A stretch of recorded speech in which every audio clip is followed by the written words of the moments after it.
দর্শক আরেকবার স্বাগত জানাচ্ছি কালের কন্ঠের অফিসিয়াল ফেসবুক লাইভে। আপনারা দেখতে পাচ্ছেন আমি এই মুহূর্তে অবস্থান করছি চট্টগ্রামের নেভি কনভেনশন হল, যেটা এখানে কিন্তু চট্টগ্রাম ফটিকছড়ি আসনের সাবেক এমপি নজিবুল বাশার মাইজ ভান্ডারী এবং খাদিজাতুল আনোয়ার সোনি তারা এই কনভেনশন হলে একটি পারিবারিক অনুষ্ঠানে এসেছেন এমন ধারণা থেকে ছাত্র জনতা কিন্তু এখানে অবস্থান নিয়েছে। এর আগে আপনারা নিশ্চয়ই লাইভ দেখেছেন, সেই লাইভে আমার সহকর্মী আবির আহমেদ আপনাদেরকে জানানোর চেষ্টা করেছে।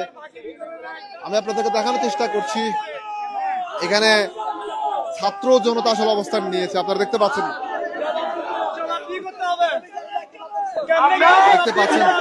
এবং আরেকটি বিষয় আপনাদেরকে জানিয়ে রাখি, চট্টগ্রাম উত্তর জেলা আওয়ামী লীগের সাবেক একজন নেতা, যিনি সাবেক এমপি খাদিজাতুল আনোয়ার সোনির সম্পর্কে চাচা হন, তাকে কিন্তু এই কনভেনশন হল থেকে কিন্তু ছাত্র জনতা আটক করে পুলিশে সোপর্ট করেছে। আপনাদেরকে দেখানোর চেষ্টা করছি, আমরা কয়েকজন ছাত্র প্রতিনিধির সাথে কথা বলেছি, তারা আমাদেরকে যেমনটা দাঁড়িয়েছেন, সাবেক আরো 2 আওয়ামী লীগ নেতা এখান থেকে আসলে আটক হয়েছেন বা তাদেরকে আসলে তারা এখানে অবস্থান করছিলেন এমন সংবাদ পেয়ে এখানে কিন্তু ছাত্র জনতা কিন্তু অবস্থান নিয়েছিলেন। আমি একটু ভাইয়ের কথা শুনবো। আসলে এখানে আসলে আরো 2 জন আটকের খবর আমরা পেয়েছি। এখানে যে আটক আছে এখানে তারা হচ্ছে আল্লাহ খাইজি হুজুরের খুনি। তাদেরকে যখন আমাদের ভাইরা বের করে দিয়ে যাচ্ছিল, তাদেরকে যখন আইনের হাতে তুলে দিবে, তাদেরকে আমাদের ভাইয়ের উপরে নেভিরা লাঠিচার্জ করেছে। শুনছিলেন এখানে কিন্তু আজকে কিন্তু একটি পারিবারিক অনুষ্ঠান ছিল।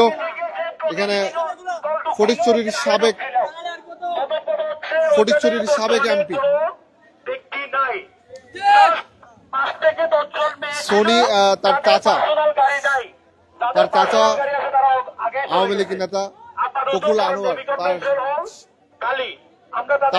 তার ছেলে এবং সাবেক সিটি মেয়র মঞ্জুর আলমের নাতনির সাথে আসলে একটি পারিবারিক বিয়ের আসলে এখানে বিয়ে অনুষ্ঠান এখানে সম্পূর্ণ হয়েছিল এবং সেখানে কিন্তু আওয়ামী লীগের সাবেক নেতারা অবস্থান করছিলেন এমন খবর ছাত্র জনতা তারা পেয়ে তারপর কিন্তু নেভি কনভেনশনের সামনে কিন্তু অবস্থান নিয়েছিলেন। আমি একটু দেখানোর চেষ্টা করছি, এখানে কিন্তু বৈষম্য বিরোধী ছাত্র আন্দোলনের যারা কেন্দ্রীয় সমন্বয় করে যাচ্ছেন রাসেল আহমেদকে আমরা দেখতে পেয়েছি, তিনি এখানে এসেছেন এবং একটি টিম কিন্তু ভিতরে প্রবেশ করেছেন।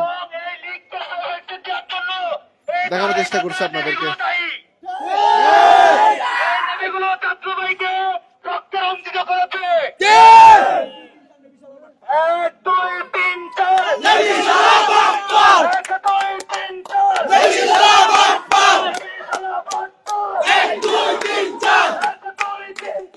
দেখতে পাচ্ছেন আসলে ওনাদের অভিযোগ, এখানে যারা নেভিতে কর্মরত সদস্য রয়েছেন তারা অভিযোগ করছেন তাদেরকে লাঠিচার্জ করেছেন, এমন অভিযোগ করছেন।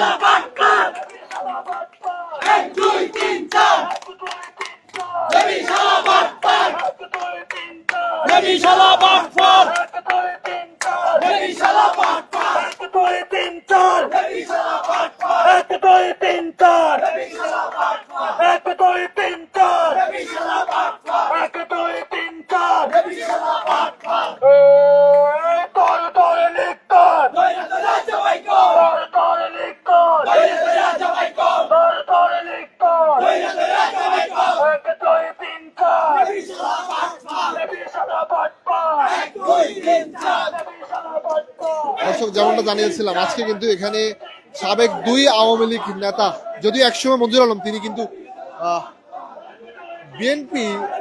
বিএনপির রাজনীতির সাথে জড়িত ছিলেন, বিএনপি থেকে নমিনেশন পেয়ে তিনি কিন্তু সিটি মেয়র নির্বাচিত হয়েছিলেন, তার নাতনির সাথে সাবেক উত্তর জেলা আওয়ামী লীগের নেতা ফখরুল আনোয়ার, ওনার ছেলের বিয়ের পারিবারিক একটা অনুষ্ঠান ছিল এবং সেখানে তাকে পেয়ে ছাত্র জনতা আসলে পরে তাকে কিন্তু পুলিশের হাতে তুলে দেয় এবং আমরা যতটুকু জানতে পেরেছি এবং আমরা এ বিষয়ে আশ্বস্ত হয়েছি এবং নিশ্চিত হয়েছি যে তাকে এই মুহূর্তে খুলশী থানা পুলিশ তাকে কিন্তু আটক করেছে।